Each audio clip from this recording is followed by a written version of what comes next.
I'm Teresa Woodard. Here's a look at your headlines from North Texas.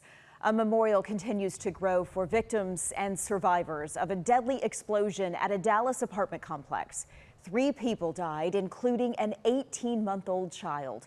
More than a dozen families lost their homes and everything they owned. Now, an attorney representing the property owners says he knows who caused the blast that happened last Thursday. Here's Richard Solomon now with the new claims and the questions that remain. We remember Sylvia and we remember the other 2 who've passed away. Days later, there are still so many questions. Questions about what caused the explosion. Questions about whether it could have been prevented. And those questions from loved ones. Many of us are in shock. Many of us are distraught. And families now trying to live with an unimaginable loss. But it's very hard. We've never gone through this with any of our immediate family. 3 people were killed and several others injured in the powerful explosion and fire that leveled the Clyde apartments Thursday. Community activist Sylvia Collins, Marisol Perez, and her 1.5-year-old son didn't make it. For Perez's older sister, Nora, she understandably can't find the words. She cared about anyone and everyone. She was always there, especially for my mom. And now, days after the tragedy, an attorney says he has an answer to one question. Clearly, Barbara Drilling hit the line. Jeff Henley represents the owners of the Clyde, the apartment complex. He says the Addison-based company, Barbara Drilling Company, had been working on the complex at the time of the gas leak. The question is always going to be did Barbara disregard the markings, or were the markings done poorly, or were they even done at all? Investigators have not yet publicly said what caused the explosion, and multiple investigations are underway. And now we're getting a closer look at the site. You can see behind me the rest of the structure has since been torn down. Everything in this area completely charred by that explosion and by the flames. WFAA has reached out to the drilling company by phone and email, but we have not yet heard back as of now. But no matter what questions are answered, none will heal the hearts of so many who lost people, pets, everything. In Dallas, I'm Richard Solomon. Austin Street Center, which is a shelter in Dallas, is helping coordinate housing for the survivors. All 19 families will be moved into apartments within a half-mile of the complex that burned, so the victims can retain some familiarity with their neighborhood. Austin Street will cover 6 months' rent for those families, but they've only raised about 2/3 of what they need, so they are asking for monetary donations.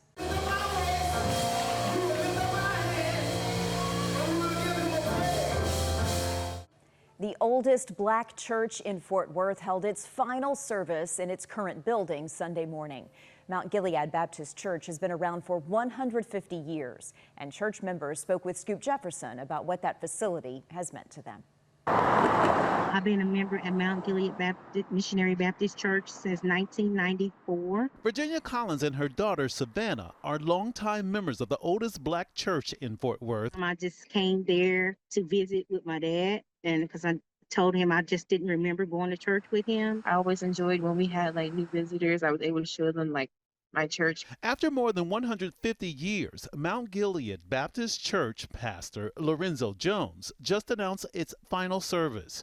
The historic church at 5th and Grove Streets downtown went up for sale last year, following years of deterioration, expensive repairs, and a dwindling congregation. The building has so many memories. Memories that just didn't outweigh a tough and emotional decision to start a new chapter for Mount Gilead. All the amazing moments that have happened there. The fact that I was able to raise my daughter in that building. The selling of the church, I feel like, is letting go of our past. That past includes events like this church Easter egg hunt, their first baking contest, graduation recognitions, and the youth dance ministry, all built on church history. Provided people with skills to get a job. It provided people with an area of safety for socialism. Another reason Pastor Jones says everyone is invited to the May 31st final service. We would appreciate if everyone could come and join us. Pastor Jones told me between now and the final sale, they're looking for a new place to worship. In downtown Fort Worth, I'm Scoop Jefferson. As we prepare to celebrate the nation's 250th birthday, we are telling the stories of everyday Americans who are making their communities better every day. Chris Lawrence introduces us to a North Texas student who's making an impact all across the world.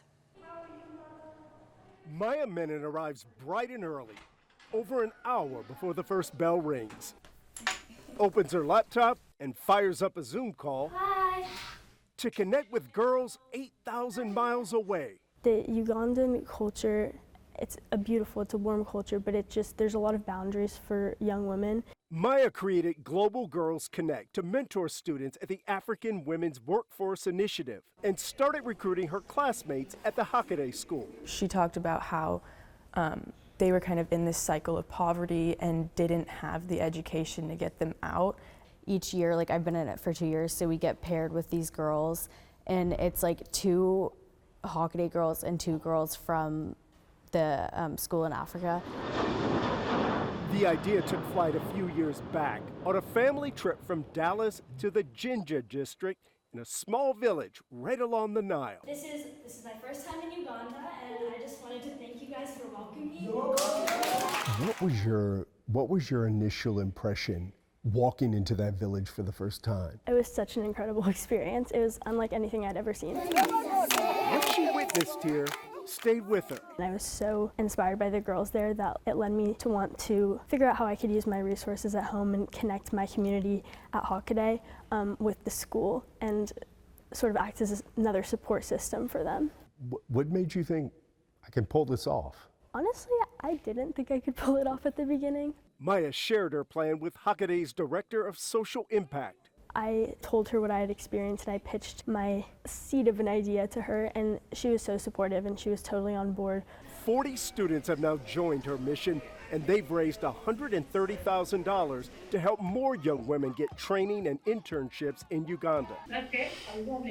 Today, they're helping the girls sell themselves to potential employers. And the elevator pitch was definitely a good way to facilitate that and learn how to tell your story, but also to market yourself and speak confidently, because that's another big part of the program. Everyone gets to keep a bandana, so make sure you take... Maya eventually went back to Uganda after so many conversations online.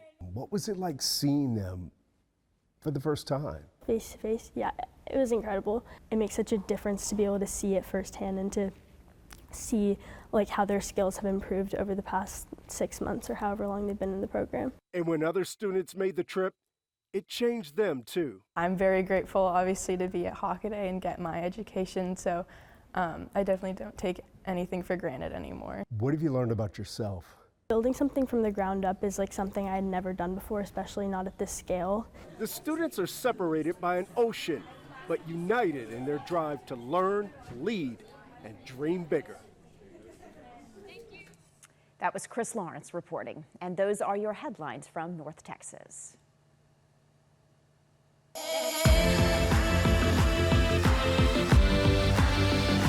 Let's take a look at today's headlines from Houston. I'm Katira Winfrey. A man accused of kidnapping his ex-girlfriend's daughter, leading to a statewide Amber Alert, is now out on bond. Before she was found in Lamarck, the Harris County Precinct 4 Constable's office says she was last seen in Dickinson. Our Troy Kless breaks down what we learned when James Ramirez appeared in court.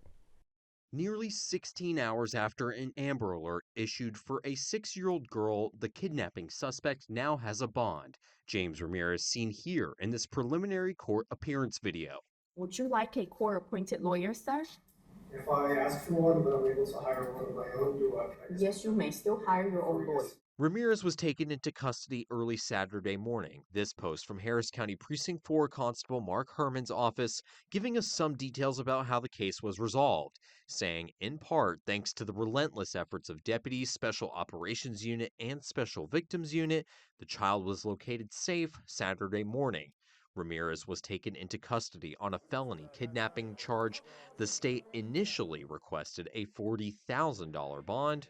Mr. Ramirez, when I order no contact, I want you to not call, not text, no emails. But on top of the bond conditions, Ramirez received a $20,000 bond. At this time, it's unclear how Precinct 4 deputies got involved in the arrest and reunification of the missing girl with her mother. Ramirez does not have any criminal history, according to attorneys. A judge found Ramirez indigent and ordered he stay away from where the child and her mom live. Constable Herman's post saying a little girl is back where she belongs safely in her mother's arms. Troy Kless, KHOU 11 News. Houston's new Main Street Promenade is officially open. City leaders cutting the ribbon on the 7-block downtown project just weeks before the FIFA World Cup. Our Michelle Choi was out at the festivities and got reaction from visitors. 3, 2, 1. Cut of the ribbon, a cheer from the crowd, and Houston's newest downtown gathering space officially open. It doesn't get much better than this. There's been a lot of work put into this. It's just a great day to be a Houstonian, and I'm very proud. Music playing, people shopping. On Saturday, visitors got their first look at the new Main Street Promenade. After months of construction, 7 blocks of Main Street transformed into a pedestrian-focused corridor with expanded public space, greenery, shade, and no thorough traffic, all part of Houston's push to get ready for the World Cup.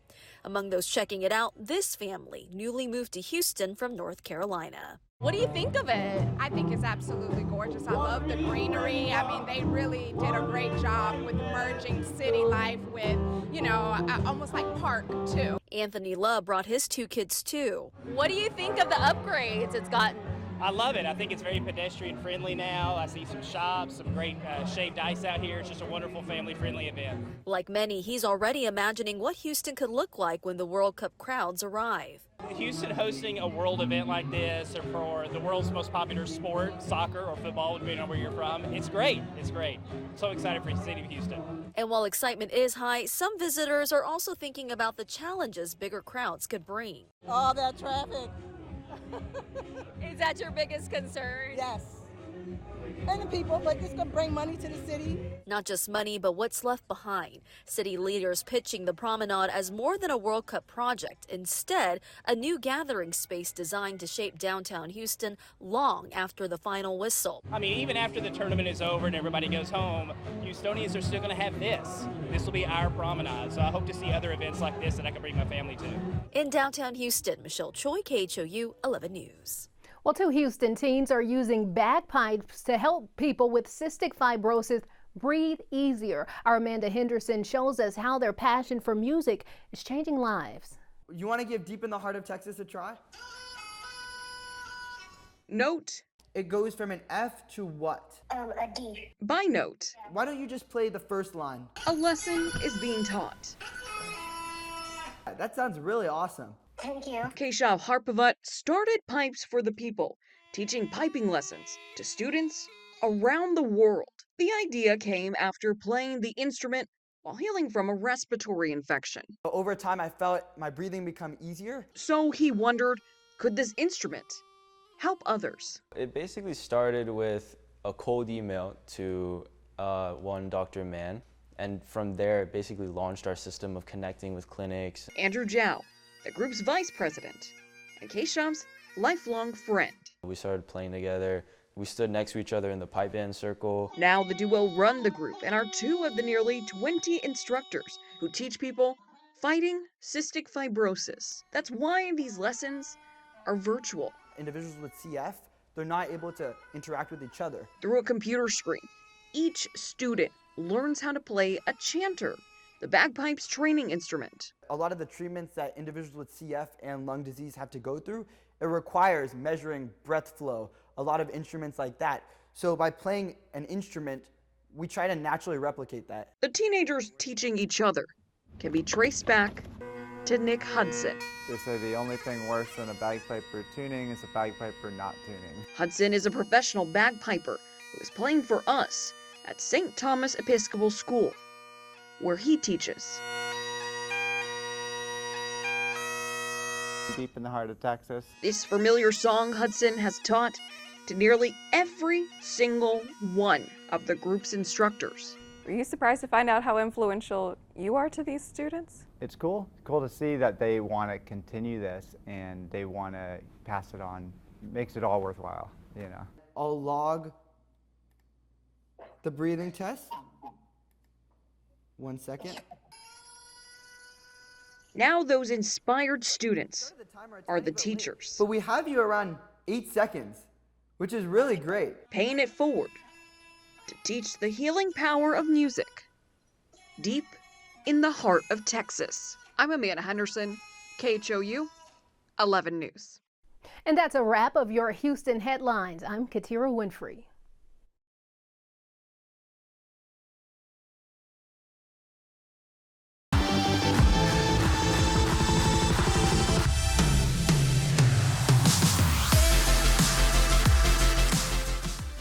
Hi there, weather forecaster Roxy Van Bruden here to give you your statewide forecast. Happy Monday. It is June 1st and it is also the beginning of Atlantic hurricane season. So we've got a lot to talk about. We're starting off hot and humid all week long. We've got some tropical moisture moving in from the Gulf, bringing daily rain chances, and the rain chances should start to taper off as we hit into the middle of the week, towards the end of the week. So the humidity is going to stick around here in Texas. Haircasts not looking too good. We are in the ponytail category, but here's what you can expect. So today's most likely going to be our hottest day. Most of us will be in the mid-90s, maybe some heat index in the triple digits. By Tuesday, slightly cooler, and then by Wednesday, most of us dip to the 80s. So we've got some moisture moving in from Baja California, but the reason we didn't get to see a lot of rain over the weekend is because we had a high pressure system taking over. Now we have more tropical moisture moving in from the Yucatan Peninsula. So this is going to bring daily rain chances this week. So by Wednesday, middle of the week, we are going to be tracking a lot of rain in most of Texas. So Monday starts off calm. Now by Tuesday, 7 p.m. starts off in West Texas. Tuesday night into Wednesday morning brings a lot of moisture. We're tracking daily rain chances Wednesday, Thursday, Friday, and it does seem like by Saturday night, a lot of the rain starts to taper off. So it does look like we'll have half of the weekend dry. By Sunday, things will look a lot calmer. So, but nonetheless, keep the umbrellas handy, ready to go this week. And as far as rainfall outlook for May, we got to see so much rain that our drought monitor just looks so much better for Texas. You'll notice just less red in Texas, less drought, and then on a national scale, I mean, you'll just notice so much more red, especially in Florida. Texas is doing a lot better in the drought monitor. All right, let's take a look at your forecast. Starting off in West Texas, my hometown of El Paso, starting off hot and sunny, 98 degrees today, close to triple digits.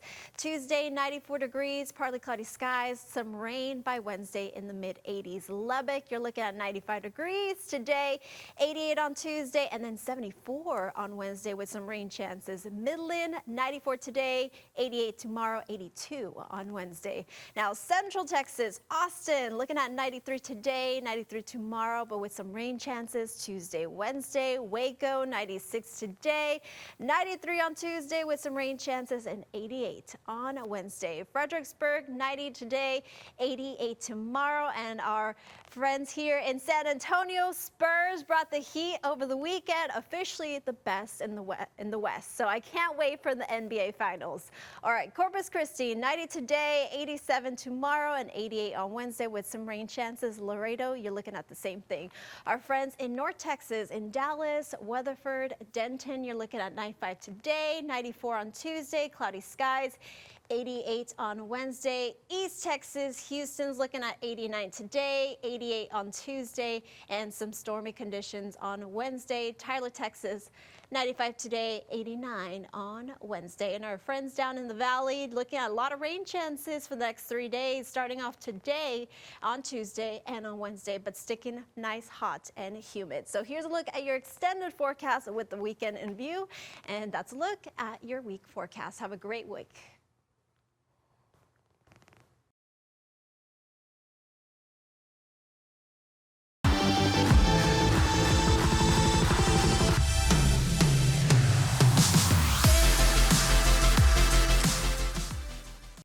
I'm Darrenisha Heron here in Austin. Austin ISD is working to close a projected $181 million budget deficit, and some staff positions may be cut. One teacher and coach at Aikens High School says she's been told her job may not continue after this summer. Stephanie Stanley says she received a letter warning her position could be eliminated. The district has already closed 10 campuses to address the shortfall. Superintendent Matea Segura also has acknowledged possible staff reductions during a recent board budget meeting. Stanley says she signed a 3-year contract just last month to take the job at Aikens High School. Now, as she waits to learn her future, she's trying to find peace. I don't know what my future is right this second, but I feel calm just waiting and knowing that God is going to lead the way. Segura says the district has started working to place affected staff in new positions. Employees who received a notice will get a final decision by June 19th. Those not retained will have a last day of June 30th. Budget concerns come as Austin ISD faces another setback. The Texas Education Agency has rejected the district's turnaround plan for Dobie, Webb, and Burnett middle schools, all of which have received multiple failing grades. The district had hoped to partner with the Texas Council for International Studies to turn the campuses and buy more time to improve performance. But the state denied the request, saying the nonprofit is not qualified to operate a school district. Austin ISD provided a statement writing in part, quote, "We remain confident in TCIS's proven ability to lift student outcomes. While we're disappointed by the TEA's response, we look forward to sharing additional details that reinforce our certainty that TCIS has the experience and capacity to meaningfully improve student outcomes at these 3 schools," end quote.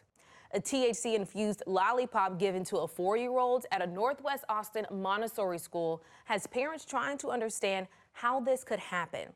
Austin police confirmed they investigated after the child was hospitalized. KVU's Jose Alonso looks into the incident and how the candy ended up on campus.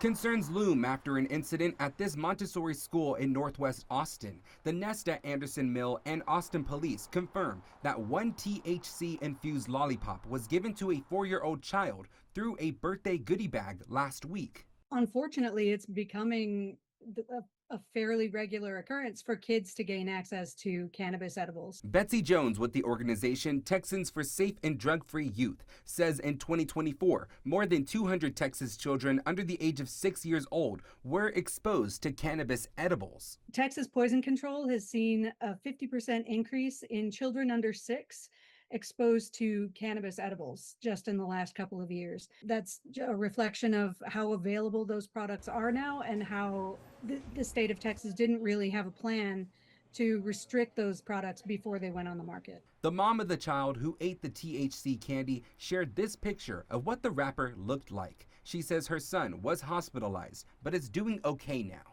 The packaging, it is very youth-friendly and youth-oriented. There's lots of cartoon characters, celebrities, lots of fruity, fun flavors and fruit images on the packages. There's also a lot of imitations of popular brands. Austin PD's Child Abuse Unit investigated how the lollipop got to the child and determined there was no criminal intent. The department says, quote, "Because the investigation did not produce sufficient evidence to meet the statutory elements of a criminal offense under applicable Texas law, the case was administratively closed." The CEO of the Montessori school, Shavonda Lawson, says a parent did not follow the school's policies, resulting in the THC lollipop being given out in a goodie bag, and that it was not consumed on campus. They went on to say, quote, "In response to this incident, we have reviewed and strengthened our notification protocols, established clearer policies around parent-provided items on school grounds, and put procedures in place that remove individual judgment from time-sensitive communications so that our community is notified promptly in any situation of this nature going forward." That was KVU's Jose Alonso reporting. In honor of America's 250th birthday this summer, we're sharing stories of extraordinary Americans who are going above and beyond for their communities. Austin Fire Department Battalion and Safety Chief Eddie Martinez has spent more than 3 decades answering some of Austin's toughest calls. And as Michael Courier shows us, now Martinez is watching the next generation answer. Sounded really cool, sounded like a cool thing to do. For more than 30 years, Austin Fire Chief Eddie Martinez has built a career around service, from burning buildings to ground zero after 9/11. But these days, it's not the calls It's changed a little bit throughout the years. or the rank that gets his attention most. Seeing all the devastation that I saw there, it's made me want to be sure the people I work with and around are very family oriented. Family. For firefighters, it's a word used often, and sometimes family becomes family. I remember going to the station all the time, being there when he went on calls. He would tell us about a lot of it, so I always kind of felt like we were in the process with him. There's fire and big red trucks, which are cool, but I feel like there was so much more that we found out later as we grew up into it. Eventually, the firehouse stopped feeling like just their dad's workplace. It started feeling like home, as both Alex and Ava It was very surprising are now Austin firefighters. that my kids, both of them wanted to follow my footsteps. It was a little bit of surprise, but I'm super proud. Proud, and still very much a dad. It is also a little bit weird. You walk in, especially when I was on probation, he would walk in or we'd go and see each other on calls, and it's like, hi, Chief, Dad, Chief? It can be definitely a little complicated trying to figure out how to navigate that line. At home, they're dad, brother, sister. At a fire, well, everything changes. There's a switch to flip, right? When you go to a fire, you turn on that professional mode and you get to work. And sometimes all three respond to the same calls. It's actually really cool. They are very happy. They get up and they have a smile on their face and they're going out the door. You know, both of them are very young in the fire department, and I've been able to witness them at fires and see the thought processes that they go through. But around the department, the Martinez name carries weight. Going to classes, coming back and talking to him about things that I'm learning or seeing or doing, and him saying, oh, I wrote the curriculum for that. But what matters most after all these years for Eddie is this. One of the things that retired firefighters talk about is missing the people in the job. They don't necessarily miss the job, they miss the people. And I feel like with them continuing in the fire service that, you know, they're still going to invite me over for dinner. 3 firefighters, 1 family, still answering the same call. I'm super proud, and it makes me think I did something right. Beautiful story. That was Michael Courier reporting. In February, the Austin Fire Department honored Chief Eddie Martinez with a Career Service Award. He says seeing both of his kids grow into firefighters has made retirement a little harder to think about, because he says the fire service has always been about the people beside you. That's all from us here in Austin. I'm Darrenisha Heron. Here are your headlines from Southeast Texas. I'm Ebony Coleman. We're learning more about that small plane that had to make an emergency landing out near the Jack Brooks Regional Airport. According to the Jefferson County Sheriff's Office, the plane apparently experienced a mechanical failure while in flight.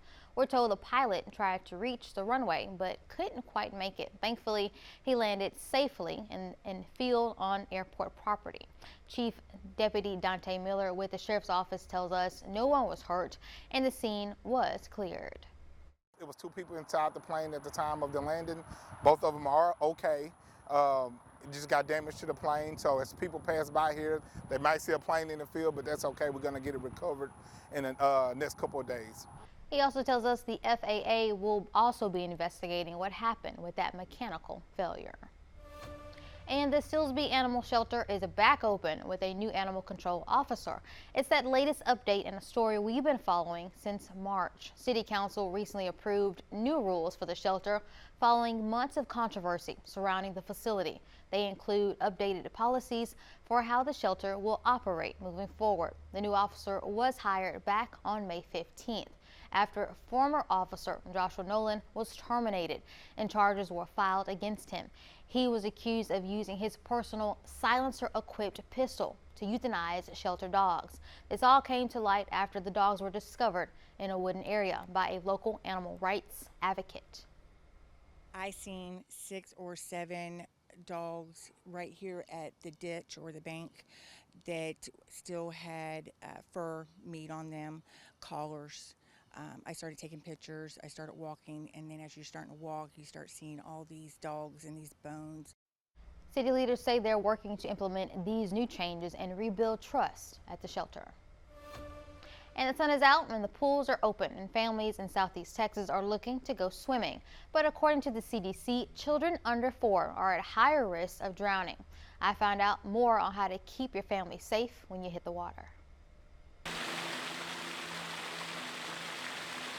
Summer is finally here, and with the warm weather, what better place to go than the pool? It gives them something to do, and they can get all their energy out and just kind of have fun. It's a fun place to cool off, but safety should always be a priority. It only takes 2 to 3 seconds for someone to go under the water, and drowning can start immediately if they can't come back up for air. And it only takes 1 to 2 inches of water for someone to drown. Kayla Wall is a Nederland mother. When she was 4, she almost drowned. No one was watching, and she wasn't wearing the right gear. It's why she's extra cautious with her kids. Definitely good life jackets, and you can always get in the pool with them and teach them yourself. It might be fun to take a dip in the pool, but swim experts remind us that not all water is the same. Just because a kid is a strong swimmer in the pool does not mean they will be a strong swimmer in the open water. Crystal Meadowcroft is the director of aquatics for the YMCA in Nederland and a lifeguard. She says whether it's at the pool or at the beach, have a proper life vest, never swim alone, have proper supervision, and ask for permission from an adult before jumping into the water. Meadowcroft also recommends taking swim lessons. The sooner, the better. Starting them early with that water acclimation stuff will get them comfortable and being in the water, and it kind of progresses to where they'll start getting comfortable with being an instructor in the water. In Nederland, Ebony Coleman, 12 News. Thank you, BISD. For Tina Porter for Bingman Head Start. Several applicants were able to ring the bell after being hired on the spot at Beaumont ISD's job fair at Westbrook High School. Dozens of internal and external applicants were interviewed for a variety of openings, ranging from teachers to new positions for student success coaches. Our 12 News crew spoke to one new employee who says she's been looking to make a career change and a place to get her foot in the door. I'm going to be a paralibrarian at Fletcher Elementary, and I'm a book nerd, so I'm so excited. I'm like, I get to be a librarian. Everyone is running away from the fire, and I'm gonna run into it. Like, I wanna make a difference in kids' lives, and I feel like you need to go to the place where you're most needed, and I feel like BIC needs my help. Brown says she's a resident of Silsbee and is stepping into education after being in insurance. And those were your headlines from Southeast Texas. I'm Bill Churchwell in Corpus Christi, and here's a look at what's happening in South Texas. Corpus Christi might change how much water it sends downstream into the Nueces Delta during droughts. City leaders are considering keeping more water in local reservoirs during mandatory releases. Some say it would help the water supply, while others warn it could impact the base system. Michael Gibson explains. For decades, the city of Corpus Christi has had to have mandatory environmental water releases as part of an agreed order. But now the city manager is looking to change that number from 30% all the way up to 50%. And here's what all this means. Corpus Christi's combined lake levels have stayed below 30% for the past couple of years, meaning no mandatory environmental releases have been required into the Nueces Delta. Now city manager Peter Zanoni is asking the TCEQ for a temporary emergency waiver to raise that threshold from 30% to 50% so the city can hold on to more water before releases begin again. So essentially we would be asking to do no releases between 30 and 50%. Let our reservoirs get to at least 50%. and then we would do releases consistent with the agreed order. And so we're hoping that that is received favorably from TCEQ. They've been a great partner of this region. Former City Councilman Kevin Kieschnick says the temporary waiver request would be a great start to better protect the city's water supply during drought conditions. I think that's a good start. It's a step in the right direction because, you know, if we come up to 30%, we start dumping it off. I mean, we're just going to be right back where we are now. If you look at the last 2 years, the amount of water percentage we've gone down has actually decreased because we're not releasing it unnecessarily into the bay. The city says it'll work with environmental groups and scientists on any possible changes to the release schedule. Experts have told 3 News fresh water releases help control salinity levels that impact shrimp and blue crab populations in our bay system. Zanoni also warned reopening the agreement could potentially bring even stricter environmental requirements. Some folks have said be careful what you wish for because by opening the agreed order, it could introduce even more environmental conditions that are placed upon us. Some say what we have today, be thankful for what you have. Zanoni added that the city first wants a temporary modification, raising the release threshold to 50%. That could be approved within a month. After that, the city is looking at a long-term change to the TCEQ agreed order. Michael Gibson, 3 News. And for months now, South Texas farmers have been praying for rain. Now some are wondering if they've gotten too much of it. After battling drought, high fuel costs, and rising fertilizer prices, some producers are now facing a new threat. Ryan Hopper has that story. 72-year-old Charles Ring is all about family. This is my son Bert. He did not get my head of hair gene. He got his mother's. His family's been farming in San Patricio County since the mid-1800s, and he loves what he does, with one exception.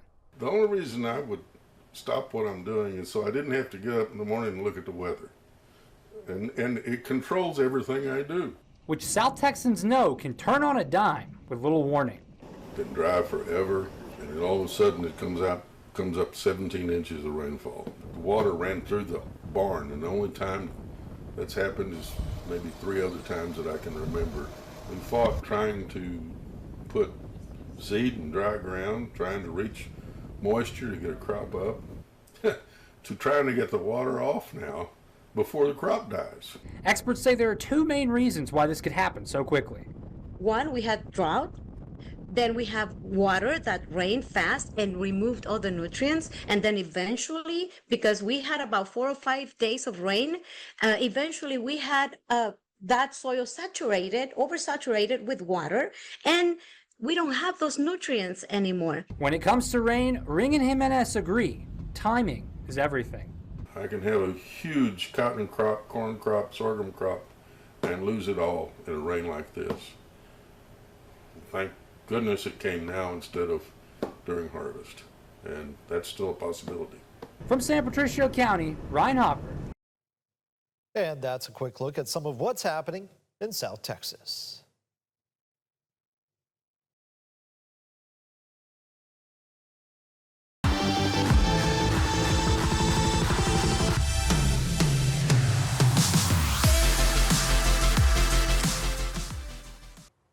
I'm Audrey Castellano, and this is the news in San Antonio. A deadly shooting of a Seguin mother of 5, raising questions about domestic violence prevention and the suspect's criminal past. KENS 5's Zach Briggs spoke with a friend of the victim, who says more could have been done to stop this tragedy from ever happening. We was pretty much raised with her. We still had that sisterly bond. Missy's talking about Katrina Wheeler, a mother of 5 who was shot dead in the parking lot of the Seguin Walmart Thursday afternoon. One of Katrina's brothers, injured in the shooting, was airlifted to a San Antonio area hospital. John Wheeler, her husband, charged with murder and aggravated assault with a deadly weapon. I just pray for the families, both parts, and pray for the kids as well. According to court records, Katrina filed for divorce in February. A protective order hearing was slated for early June. John Wheeler's criminal history in Guadalupe County dates back to 2003. Numerous aggravated assault with deadly weapon charges, one dismissed, A family violence charge also thrown out. Then in 2021, John was found guilty in Bexar County of assaulting Katrina. Records state he used a wooden axe handle to strangle Katrina, causing her to lose consciousness. And fast forward to today, a divorce in the works that ended in tragedy. Missy lacks faith in the justice system. Something should have been done quicker, and maybe this wouldn't have happened. Get on the ball and do what they have to do, instead of, just waiting until something happens. Marta Pelaez, head of Family Violence Prevention Services, says everyone has a duty to step in and learn how to identify the signs that someone may be feeling trapped in a domestic crisis. It's a pattern that is progressive over time, meaning that it did not begin with this final act. You need to know how it sounds. You need to know how it looks. Stopping the generational cycle of abuse is complex, but Pelaez stressed there's help out there. If we all consider that just knowing the definition of domestic violence, just understanding what it is, could save a life. Zach Briggs, KENS 5. John Wheeler remains locked up today. Katrina's family is hoping to raise money for funeral expenses and to support her children. To learn more, go to KENS5.com. The Bexar County Sheriff's Office says a man with a lengthy criminal history was involved in a standoff on the far west side. BCSO says Roland Hernandez catcalled a woman in the Colcrest neighborhood. When someone told him not to do that, he then threatened the person and others with a machete. That's when deputies arrived. We then began trying to get him out using our crisis negotiators. He was not responding to them. Then they began introducing irritants, so tear gas into the residence. He still didn't surrender. And so at that point, our SWAT team made the decision to go ahead and make entry to the residence.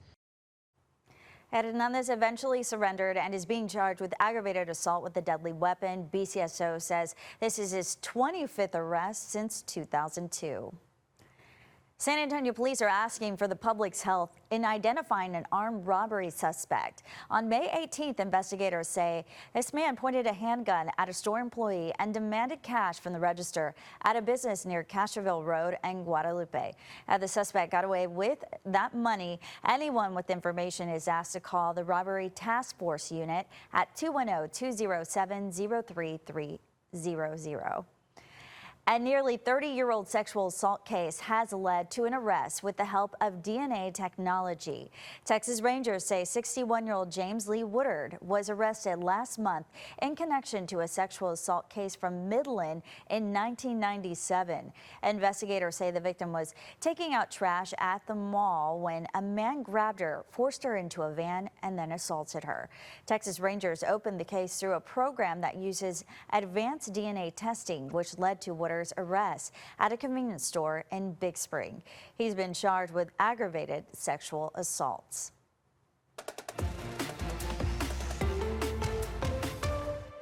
Well, the Spurs are officially the best in the West, taking down the defending 2025 champs in Game 7. It was a dramatic win against the Oklahoma City Thunder to cap off that roller coaster of a series. Rookie Dylan Harper delivered big moments throughout the Western Conference Finals, and De'Aaron Fox fought through an ankle sprain to help close out that series. Victor Wembanyama remained dominant throughout, averaging more than 28 points and nearly 12 rebounds a game. Now he can add another title addition to Defensive Player of the Year as he takes home the Western Conference Finals MVP award. The Spurs turn their attention now to the finals, where they'll take on the New York Knicks, their first time in the finals since 2014. And that is the news in San Antonio.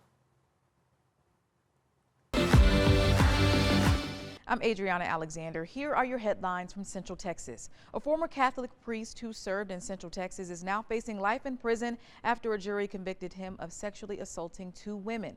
The case began in 2024 when a woman reported an alleged assault from 2012. Investigators say 57-year-old Anthony Odion served at St. Peter's Catholic Student Center in Waco and St. Mary's of the Assumption in West between 2006 and 2012. After the initial report, at least 8 other women came forward with similar allegations. Prosecutors also presented DNA evidence showing Odion fathered a child with one of the victims. During closing arguments, prosecutors argued Texas law prohibits clergy from having sexual relationships with people they are counseling, while the defense maintained the relationships were consensual. The jury found Odion guilty on all counts. He returns to court Monday for the punishment phase, where he could face life in prison. For most parents, graduation day is a chance to watch their child walk across the stage, but this weekend in Temple, one family will be celebrating 3 graduates at once. 6 News reporter Juliana Jackson shows us parents who are finally getting their diplomas they put on hold for nearly 30 years. When most high school students are thinking about football games, proms, and homework. We met when we were in 8th grade summer, and then by the time I got to 9th grade, I was already pregnant. Philip and Michelle Haskins were learning how to be parents. So in high school, we had 2 kids, one in 9th grade and one in 11th grade. Life moved fast for them. Michelle earned her GED.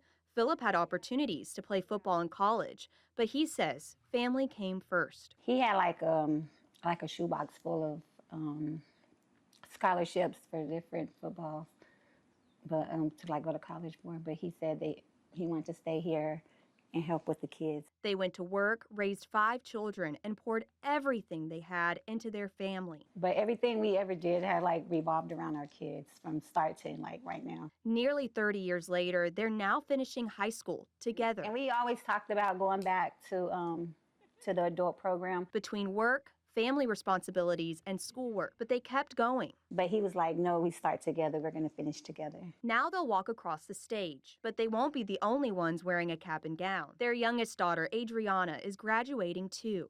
It feels good to accomplish it with my parents.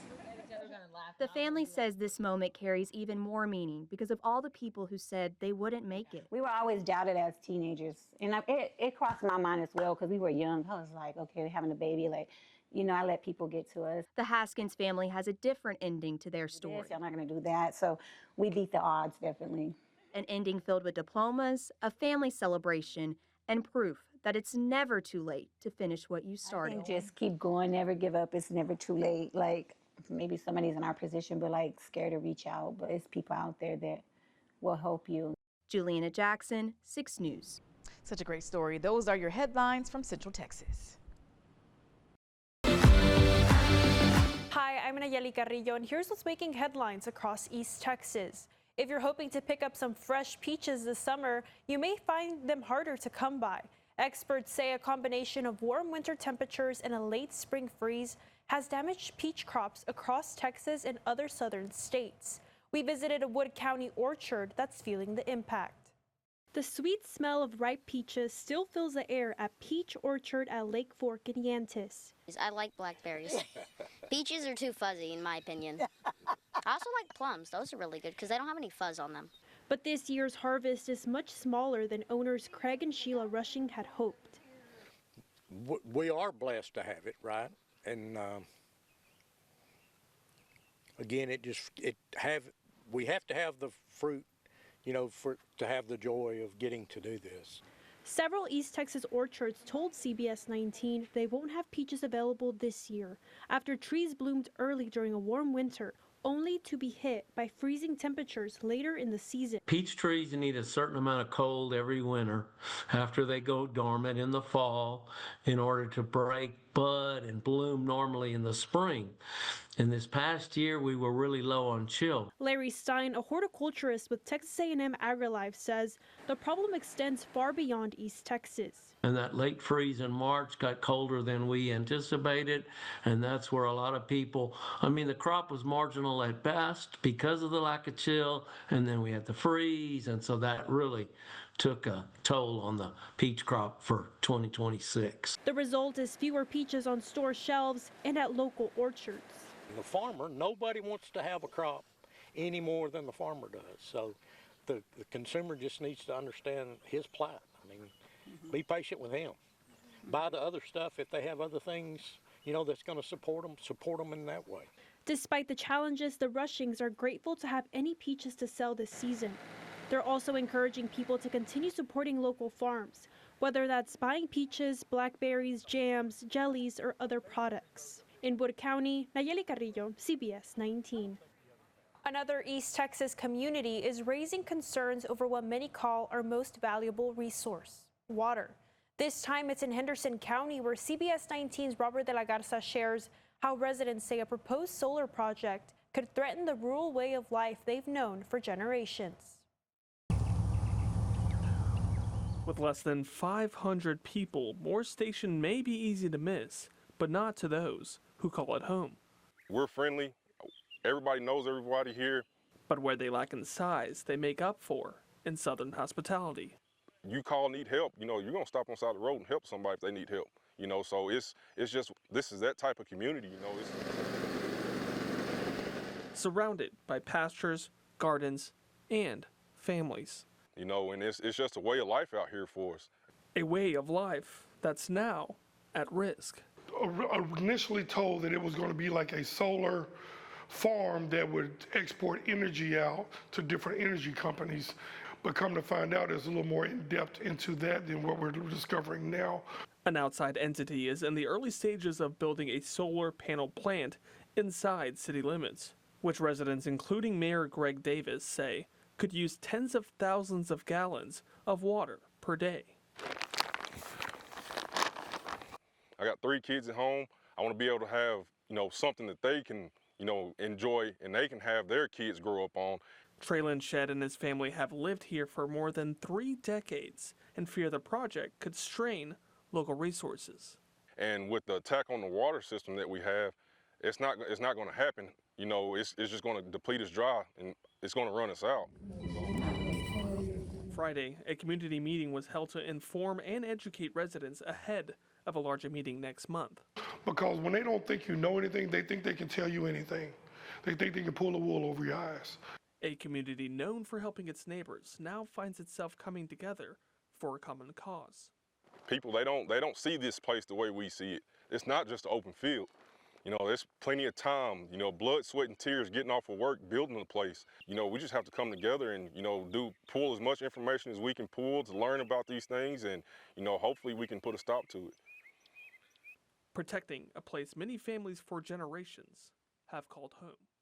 For CBS 19, I'm Robert de la Garza. That's a wrap on your East Texas headlines. I'm Nayeli Carrillo.